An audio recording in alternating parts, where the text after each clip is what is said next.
desire to be changed by the power of your word.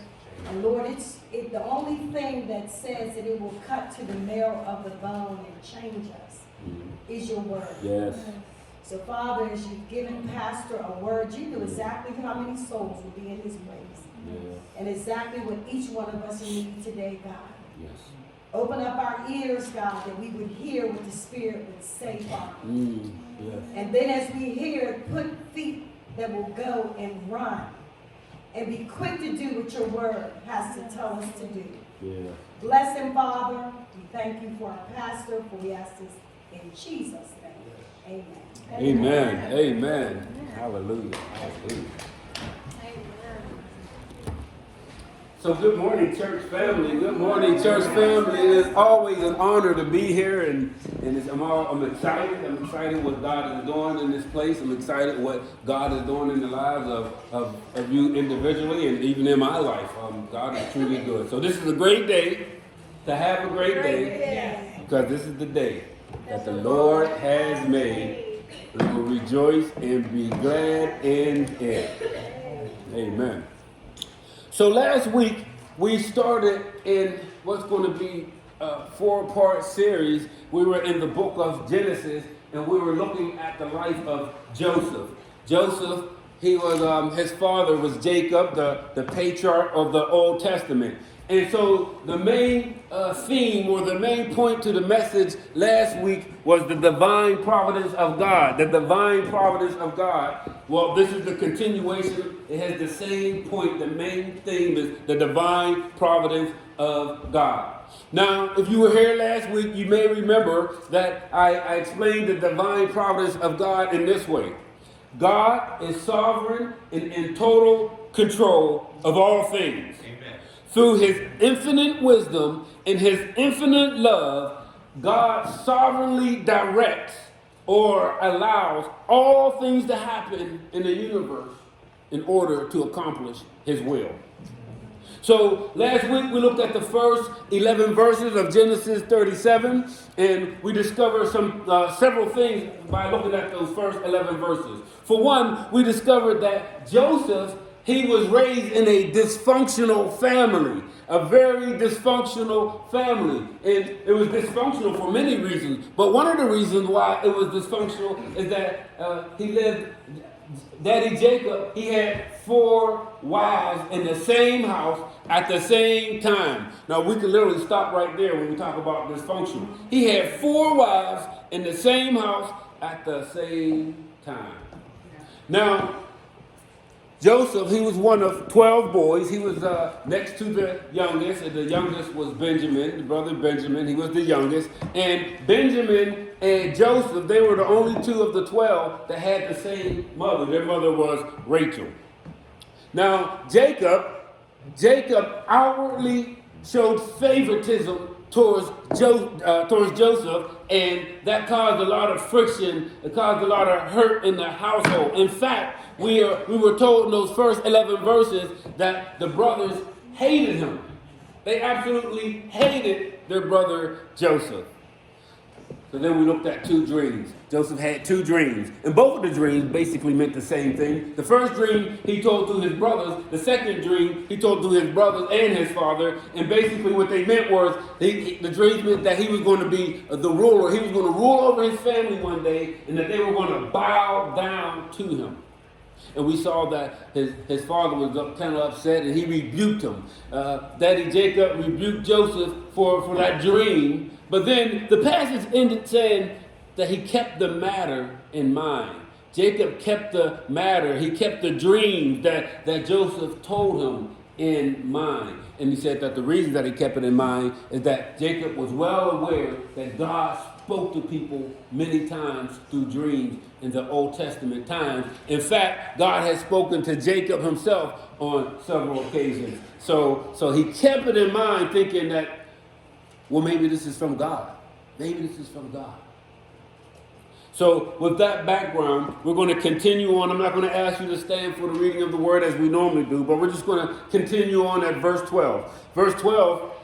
In verse 12, Jacob's sons, they were supposed to be They were, and I'm paraphrasing actually right now. They were supposed to be tending Jacob's flock out in Shechem when Daddy Jacob told his son Joseph, he said, hey, I want you to go out to the field and check on your brothers and report back to me how things are going.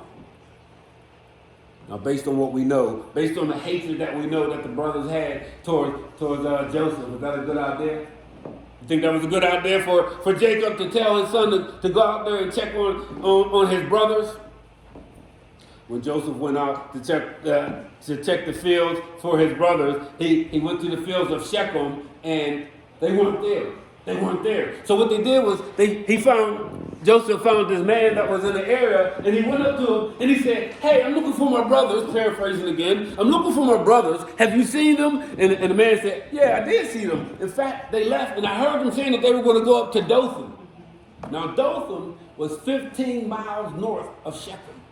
So why it is important to know that is, now, he had to walk from home, Hebron, to Shechem, where he thought his brothers were going to be, which took a lot of time. And then he had to walk from Shechem to Dothan, which is 15 miles. Now, here we're walking. He's not jumping in his car and driving 15 miles. He's walking. So what that let us know is this whole process took a long time. This didn't happen in one day. He didn't walk up there and back, and well, he couldn't walk. Well, you'll see, he didn't walk back. But this didn't happen in a short period of time. So he goes up to Dothan, where this guy said that he heard the brothers saying that they were going to go to, and then I paid close attention. This is where the divine providence of God, we're going to see it from the rest of the story on. We see it as he's protecting Joseph, as his plan to send Joseph to Egypt, which was the main plan, was to send Joseph to Egypt. It's all being played out here. Verse 17 says, so Joseph went after his brothers and found them near Dothan. Verse 18, but they saw him in a distance, and before he reached them, they plotted to kill him. Before he reached them. So way out on the horizon, the brothers, they're out there in Dothan working the fields, and they see the brother probably wearing that expensive robe that enraged their jealousy, which is how they probably were able to tell, oh, there he is. There's that dreamer right there.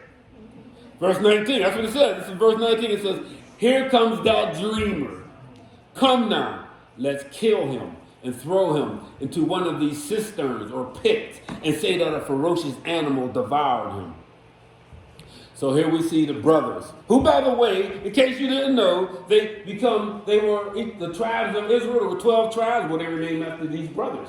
The 12 tribes of Israel. Here they are. Their hearts were so hard, their hate was so enraged towards their brother that they plotted to murder him, and then they even came up with a cover-up story. We're going to say that an animal killed him.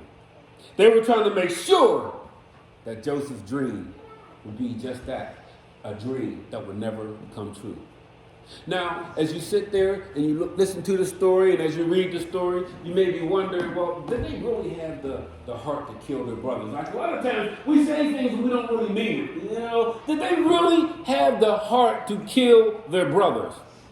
Well, I think the answer could be found if we were to go back to Genesis 34 and look at the story there. There was a prince named Shechem. And by the way, the prince's name was Shechem and the city name was Shechem. Same name. So there was this prince that raped their sister Dinah. And so the brothers, they were furious. They were enraged. So they went and they confronted Shechem. And Daddy was around. And not Jacob, but Shechem's dad was there. So they confront Shechem, and so Shechem tells them, he says, well, you know what? I really love her. I really love her. In fact, I would like to marry her. Now, the brothers, they were conniving, they were sneaky. So what did they do? Now they're still mad. And they tell them, okay, you can marry our sisters, but in order to marry our sister, we put a requirement on it. You all have to be circumcised. Every male in the city, not just you, but every male in the city has to be circumcised, and then we'll give you the blessing to marry our sister. So Shechem and his dad, they huddle up, and then they agree, okay, we'll do that. He's going to marry Dinah, and we're going to get circumcised. Every male in the city. No harm, no foul. Everything was going to be all right?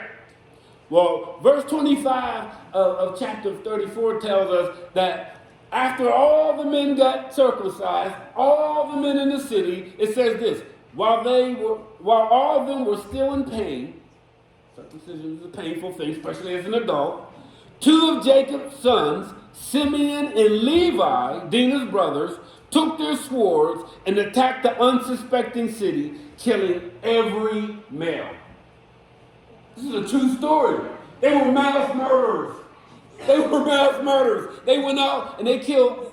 Now, obviously, Shechem deserved some punishment. I don't know what that punishment should have been. But they went and they killed every male in Shechem. Talking about evil. Talking about twisted. So if they were willing to kill an entire village, there's no reason to believe that they weren't serious. When they said that they wanted to kill Daddy's little favorite bragging boy, the dreamer. They hated him to the core. And by the way, there's a lot of hatred spoken in this scripture. And just to remind us, scripture makes it clear that to hate is the equivalent of murder. To hate is the equivalent of murder. In 1 John 3:15, John says, anyone who hates a brother or sister is a murderer.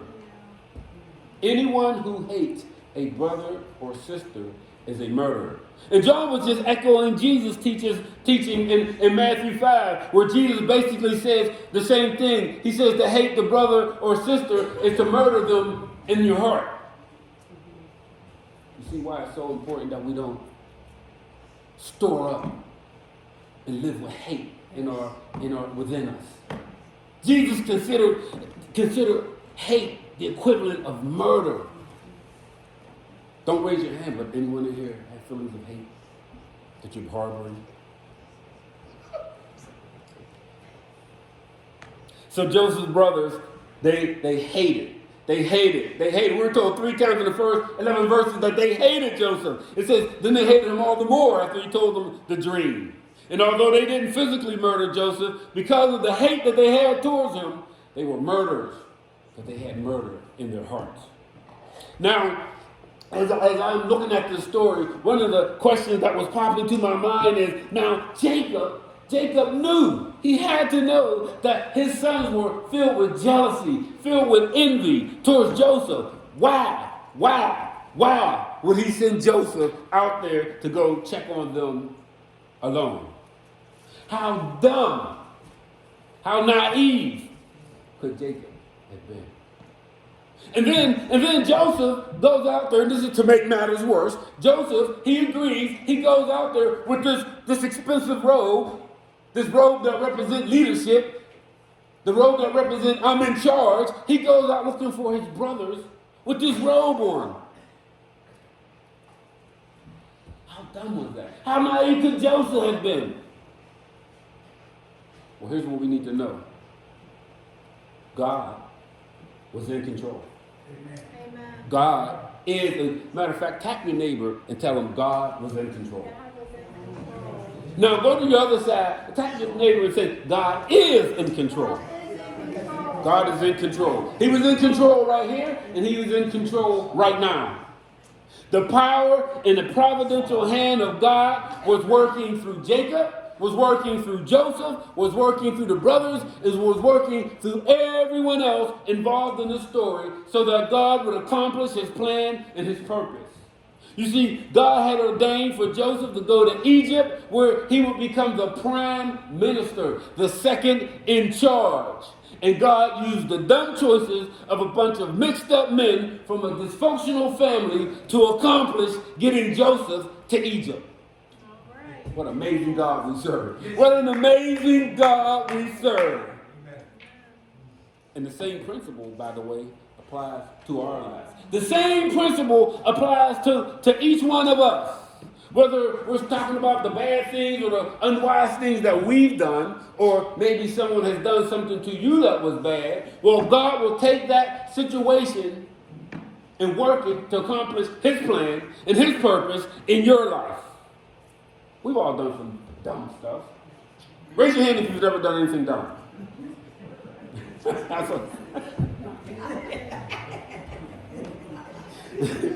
I know personally I have to raise my hand because I did do some dumb stuff. I made some dumb choices in life. I've made some dumb choices in life. As a matter of fact, if I told you some of the dumb things that I've done, if I told you some of the dumb decisions, some of the dumb choices that I've made in life, you wouldn't even believe it. As a matter of fact, some of you probably be ready to leave. You would sit there and say, what in the world is he doing as the pastor of any church? If I told you about the dumbness in my life. But you know what? I'll tell you why I'm here. I'll tell you why God has brought me here. The divine protection of the divine providence of God brought me right here at Amber's Christian and Missionary Alliance Church.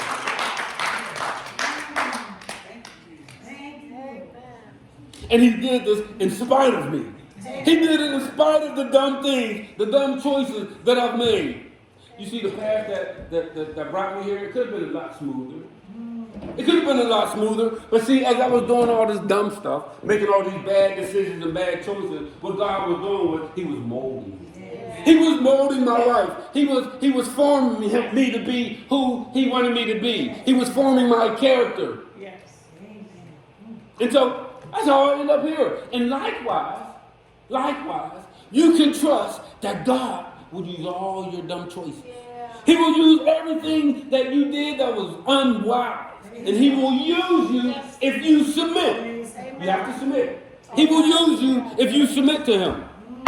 Now, you may be sitting there saying, but wait a minute, Pastor, I understand what you're saying, but I've done some horrible things. I've done some horrible things in life. May I introduce you to King David? May I introduce you to King David? King David was an adulterer. He was a liar. And he was a murderer. And before he did these things, and after, God used him. God used him. In fact, Scripture says that called David a man after God's own heart. He was a murderer. He was a liar. He was an adulterer. You know, a lot of times you'll hear people say, well, my life was so messed up, there's no way that God can use me. I've heard that many, many times, and you probably heard people say that too. As a matter of fact, at some point in life, you may have even said that. Well, I have a go-to Bible character. I have a go-to Bible character, and his name is the Apostle Paul. If you look at the life of Paul before he encountered Christ, he absolutely hated Christ and anybody that followed him. He hated Christians. Paul was the one that was there when Stephen was stoned to death, and he was orchestrating it. He held the cloak. They threw these stones, and they had these cloaks on. They wanted to make sure they were loose. So they took off the cloak, and Paul held them across his arm. And they sat there, and Stephen's on the ground, and they're just throwing all these stones, and they're killing him. And the reason that they did it was because Stephen was a follower of Christ. This was Paul. This is the Apostle Paul. So don't tell me that you've done some stuff in life that you can never be used. You see, God, he had a plan for Paul, in spite of Paul. God had a plan for Paul. And through his divine providence, God steered the Apostle Paul to the cross. Through his divine providence, God steered the Apostle Paul to the cross, and he was able to do this. You know why? Because God was in control. Because God was in control. So going back to our story, the future prime minister named Joseph, he's under the divine protection of God. The divine providence of God worked through Reuben. Verse 21. When Reuben heard this, and this is that plan to kill Joseph, he tried to rescue him from their hands. Let's not take his life, he said. Don't shed any blood. Throw him into this pit here in the wilderness, but don't lay a hand on him. Then it goes on to say, Reuben said this to rescue him from them and take him back to his father. Now here we have Reuben. Reuben is the oldest of the 12 brothers, and he doesn't agree with this murder plot that the brothers were plotting out. And so what he did was he was surreptitiously, or in a sneaky way, he was trying to rescue his brother from his evil brother's hand. Somehow Reuben was going to double back. Once they killed him and threw him in the pit, or once they threw him in the pit, he was going to double back and get him out of the pit. Who knows how he planned on doing that, but that was his plan. Now, here's the thing that I find interesting. Reuben, he was obviously afraid of his brothers. He was afraid to go against his brother. You would think the oldest would be the influencer and he would be the one that would influence the brother. But he was afraid to go against his brother. And the reason why I think personally that he was afraid was you would think that when they said, hey, let's kill him and throw him into this pit, you would thought that Reuben would have said, wait a minute, hold up, time out. Y'all not killing my brother. You got to go through me. He's the oldest. You would have thought that he would have had the control. He would have been the major influence. But that's not what he does. That's not what he does. Verse 23 says, so when Joseph came to his brothers, they stripped him of his robe, the ornate robe he was wearing, and they took him and threw him into the cistern. The pit was empty. There was no water in it. Now, most cisterns, most pits, most wells have water in it. But this one was empty. You know why? Because God was in control. God was in control. So instead of killing Joseph, the brothers, they listened to the advice of their brother Reuben, and they threw him in this pit alive. Now, we may give Reuben credit for saving his brother's life, and we should give him credit. But God was in control. God was in control, and it was the divine providence of God that put the conviction on Reuben's heart to have some sense of decency to say, no, let's not kill him. So next, we see the divine providence of God as he perfectly timed the arrival of Joseph's wrath to Egypt. Look at verse 25. Now Joseph, he's already in the pit. He's in the pit. As they sat down to eat their meal, they looked up and saw a caravan of Ishmaelites coming from Gilead. Their camels were loaded with spices, balm, and myrrh, and they were on their way to take them down to. Is that an amazing God? Is that an amazing God? They're on their way to Egypt. Is that a coincidence? Who thinks it was a coincidence? Here they are, the Ishmaelites coming from Gilead, and they're on their way to Egypt. How amazing. How incredible is our God. The divine providence of God worked through Judah. Now, apparently, as they were eating, there had to be some discussions to kill him. Even though they threw him in the pit alive, there had to be some more discussions about killing him, because Judah says in verse 26, he says, what profit is it if we kill our brother and conceal his blood? Come, let us sell him to the Ishmaelites, and let not our hands be upon them, for he is our brother, our own flesh and blood. So at this point, other than Reuben and Judah, the other brothers, they were set. They were intent on killing Joseph. But what do we see happen? The brothers agreed. They agreed not to kill him. And do you know why? Because God is in control. The divine providence of God caused Judah to suggest that they would make some money instead of killing him, and they would make some money, sell him into slavery, and it was that same divine providence that caused the brothers to agree. After they sold him off into slavery, the brothers that wanted to kill him, they probably were saying, why did we do that? Why did we do that? I wanted to kill that little dreamer. They did it because God was in control. They did it because God was in control. So look at verse 28. It says, so when the Midianite merchants came by, the brothers pulled Joseph out of the cistern and sold him for 20 shekels of silver to the Ishmaelites, who took him where? Egypt. Took him to Egypt. Now imagine young Joseph. Imagine what he must have felt. The hurt, the pain, the betrayal, as he's being led away, probably thinking that he was going to never see his father again. We get a little glimpse. We get a little glimpse on how Joseph felt when his brothers sold him into slavery, if we were to go forward into Genesis 42:21. And the brothers, they said to one another, this is when they were debating their fate. We're going to get there in a couple more weeks, but just want to kind of just throw this at you. The brothers said to each other, surely we are being punished because of our brother. We saw how distressed he was when he pleaded with us for his life, but we would not listen. So Joseph was pleading, don't do this to me. Why are y'all doing this to me? Why are y'all selling me to these people? Verse 31 goes on and says, then they took Joseph's robe he's wearing. He killed a goat, covered the robe in blood, and took it to Jacob, and told Jacob that his son Joseph had been killed by an animal. Lies. Lies, lies, lies. And even Reuben and Judah, the ones that wanted to save him, even they went along with the lies. You see, these brothers, they were morally bankrupt. They were morally bankrupt. They agreed to lie to Jacob and say that a ferocious animal killed their brother Joseph. And they kept that lie secret for a long, long time. For 20 years, as a matter of fact.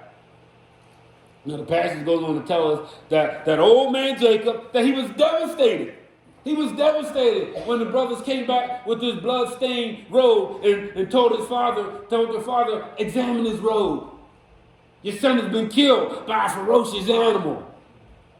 Verse 35 says, all his sons and daughters came to comfort him, but he refused to be comforted. I will continue to mourn until I join my son in the grave. So his father wept for him. These hard-hearted hypocrites, pretending to be hurt as they were comforting their father who was in pain, their father who was grieving. Not a single one of these brothers broke rank. Not a single one of them. You would have expected someone, at least Judah or Reuben, to say, Dad, wait a minute. He's not killed. This is what really happened. But none of them did it. None of them broke rank. They all held that truth. Picture them. Just get it in your mind. Hopefully you got the whole picture in your mind. Here they are gathered around their father in the game room and crying these fake tears as they gave their daddy the fake news. Your son is killed. Your son was killed by a wild animal. So we're going to end the story right there. And this is a sad place to end the story. Here, Joseph is sold into slavery. He's headed off to Egypt in chains. And Jacob, his father, is absolutely crushed. The brothers are guilty. They are guilty of murder. Not because they killed their brother, but because of the hate that they had for him stored up in their hearts. Because of hate, they sinned against their brother. They sinned against their father. They sinned against their mother. But most importantly, they sinned against Almighty God. If you didn't know the rest of the story, it would appear at this point that Joseph's dreams was nothing more than that, a dream. A shattered dream that would never come true. That's what the brothers were hoping. That's what they thought. But you see, God was and is in control. And he had a plan for Joseph. You see, he had a plan to prosper him, a plan to give him a future and a hope. And that plan required Joseph to be in Egypt, and God used the evil, wicked hearts of his brothers to accomplish his plan. He could have done it other ways. Didn't have to do it like that. But see, as Joseph was going through that, he was molding Joseph. He was forming Joseph. He was forming his character. So behind the scenes of this evil, wicked plot, God was truly in control. He was in control, working out his sovereign plan.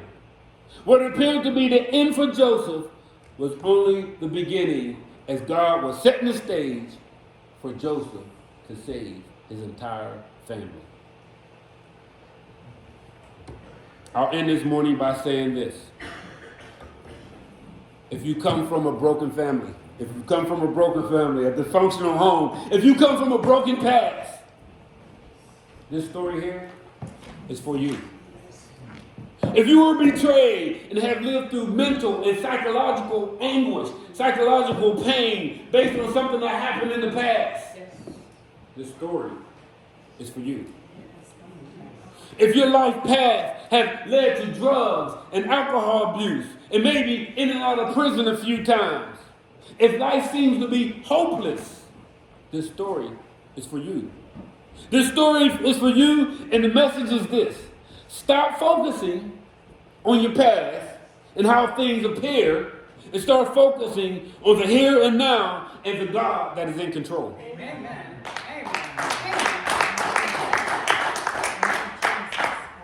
Don't let the devil convince you that you've messed up too bad to be used by God.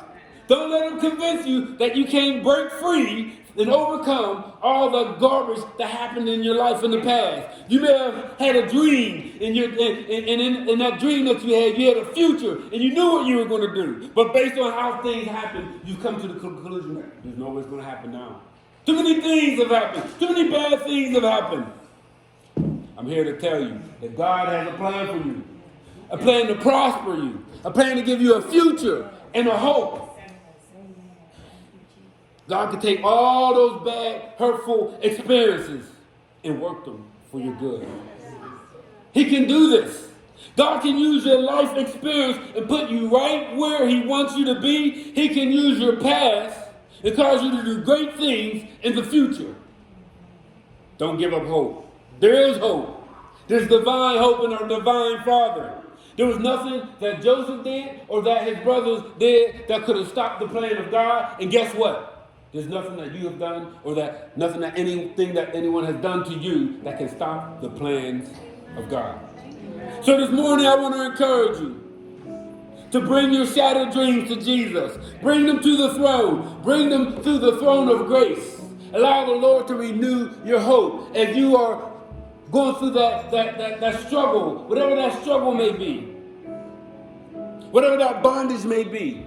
See, whenever we're struggling with pain, whether it's envy, jealousy, rape, age, no matter what the struggle is, it's bondage. It's bondage. And sometimes we live in bondage and we try to function in bondage. But see, He doesn't want us to be in bondage. He doesn't want us to be in bondage. And most people are afraid to allow people to know that they have this pain within. Most people are afraid to allow people to know that they're hurting from their past. So they just keep it. They just keep it among themselves. And they keep living with it. And the devil just keeps using it to tear you apart. He keeps using it to convince you that, as long as you go to church, you're good. God can't use you to do nothing else because of your past. That's what He wants you to think. That's exactly what He wants you to think. So I don't care what your past is. But more importantly, God doesn't care what your past is. That's right. But I think it really makes no difference at all. God doesn't care about your past. He can work in your life. He can cause you to do great things if you allow Him to, if you submit to Him. So those chains of bondage, I'm going to ask you right now. We're going to sing a song. We're going to worship the Lord. But as we are singing, as we are worshiping the Lord, if this message spoke to you in any way, if you felt that, yes, I am in bondage, and whatever that bondage may be, I want to break free. I want to break free this morning. I don't want to leave here this morning in pain. I don't want to leave here this morning suffering. I don't want to leave here this morning with that same bondage that I carried in here. If this is you, as we are singing and as we are worshiping, just raise your hand. You can walk up to the altar. You can just raise your hand or come to the seat, myself or Elder Josh. Just raise your hand. Don't be afraid. Don't worry about anyone that's sitting around you. Don't worry about what they'll think. Because believe me, they'll be proud of you. They'll be proud of you when you raise your hand and say, I want to break free from that bondage.